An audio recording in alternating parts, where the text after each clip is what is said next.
بسم الله الرحمن الرحيم، والصلاة والسلام على سيدنا محمد وعلى آله وصحبه وسلم. هي عظمة مصر ومكانتها جت بالصدفة، ولا ربنا سبحانه وتعالى أراد لمصر إن هي تكون عندها مكانة كبيرة وعظيمة؟ طب هل ذكر مصر 5 مرات بشكل مباشر في القرآن وأكتر من عشرات المرات بشكل غير مباشر صدفة؟ وهل عندما تجلى الله سبحانه وتعالى على الأرض وكان ذلك على جبل الطور في سيناء العزيزة صدفة؟ وهل لما قال النبي محمد صلى الله عليه وسلم أحسن الكلام عن مصر في أحاديثه الشريفة كانت صدفة؟ هل عندما جعل الله سبحانه وتعالى سيدنا يوسف عليه السلام على خزائن الأرض في مصر كانت صدفة؟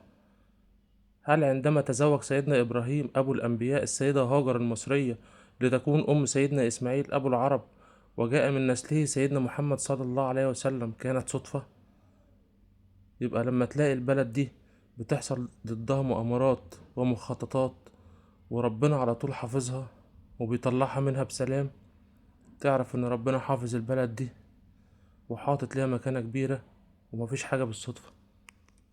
شكرا، والسلام عليكم ورحمة الله وبركاته.